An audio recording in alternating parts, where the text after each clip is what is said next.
Hi my friends, and welcome to Yoga with Irmi. This video is about back pain.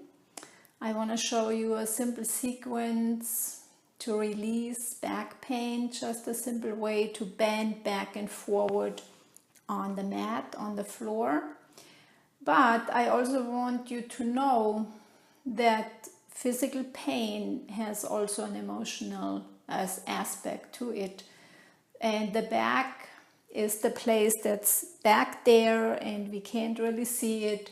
So all the emotions that we don't want to feel, that we don't want to deal with, we throw back there and we literally put it on our backs.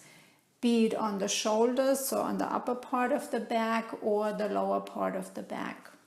So if you suffer from back pain in any way, maybe it's a good idea, or it's an option, to look into your emotional life a little bit closer.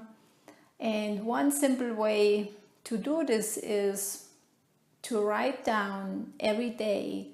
Take a pen and a piece of paper and write down all the negative things that come up throughout the day, what you think about yourself that you don't like. I'm too slow, I'm too ugly, I'm too not good enough. The list goes on, and they could be just really simple messages that you feed yourself all day long, maybe not even being aware of it. But if you are suffering from back pain chronically, it might be a good idea to look a little bit deeper into your life like that. So now I want to show you a pose, a sequence to release the back, which is very, very helpful.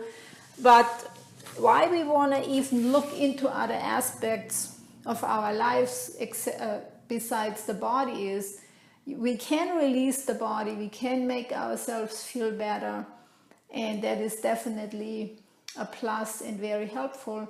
But what do we do to not continue doing the same thing, accumulating the same pain over and over?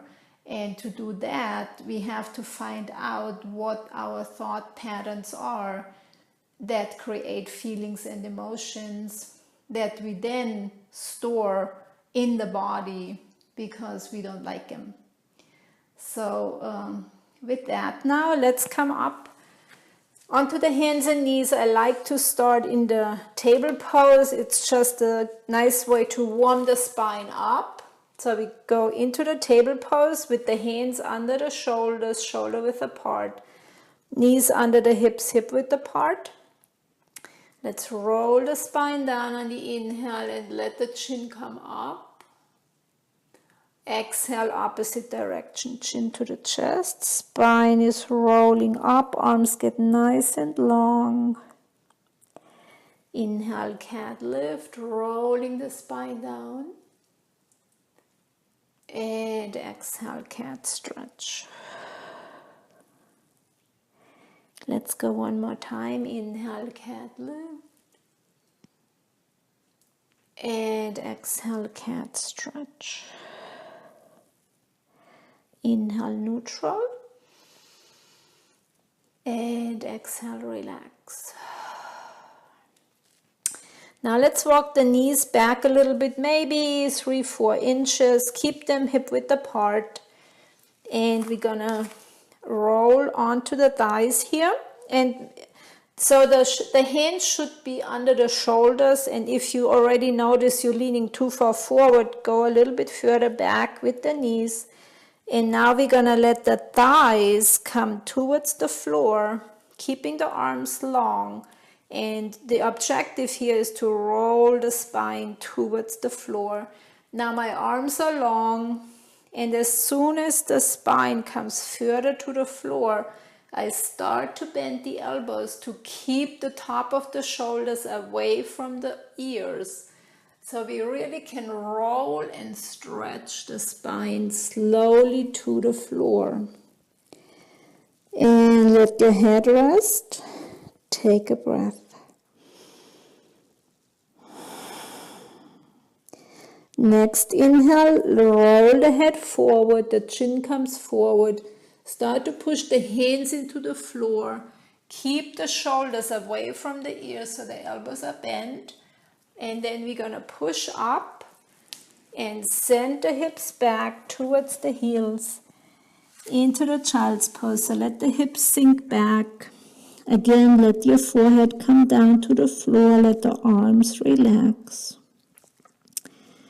And breathe. Letting go now, letting the body sink into the floor, the arms, the shoulders.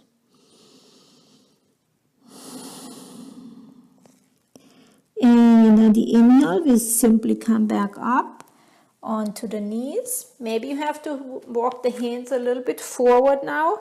And we're going to roll down again. So we start out with long arms, starting to let the thighs come down.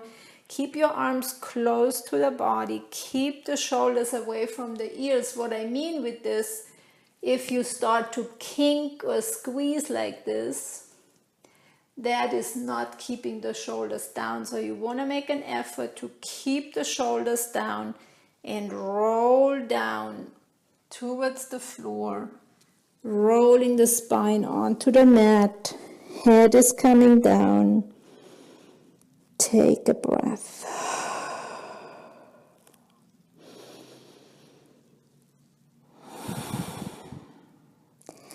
And inhale forward, roll the chin up.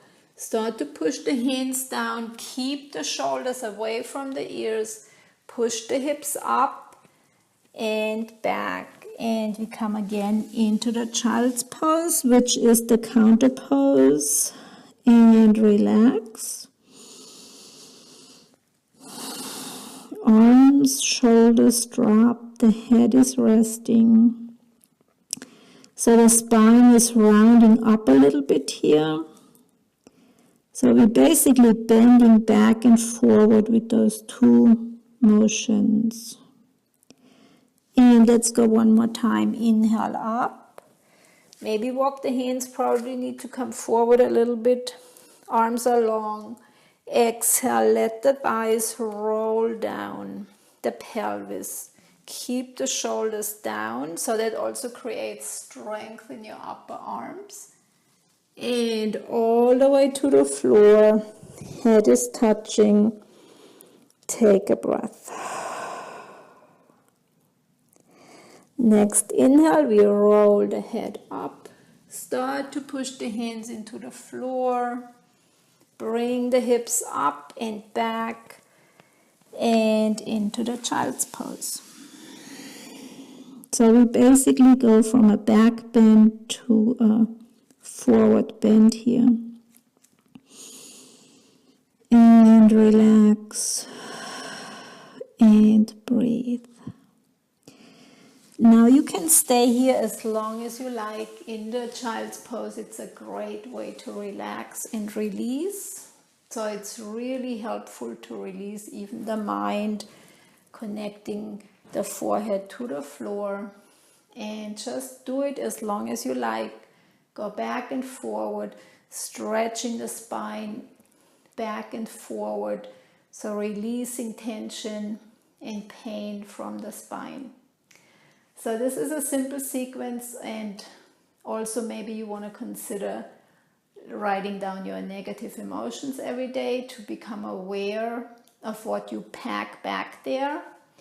I also offer private sessions if you need help to go into this dimension of your life to release deeper issues. I also offer a 12-week program. In those 12 weeks, we can focus on a particular problem. It could be a physical problem or an emotional problem, any kind of issue in your life that you need help with to get resolved. So go to my website, yoga.with.irmi.com, send me a message, contact me. I'm happy to hear from you, and I hope you enjoyed the video. I see you next time. Namaste.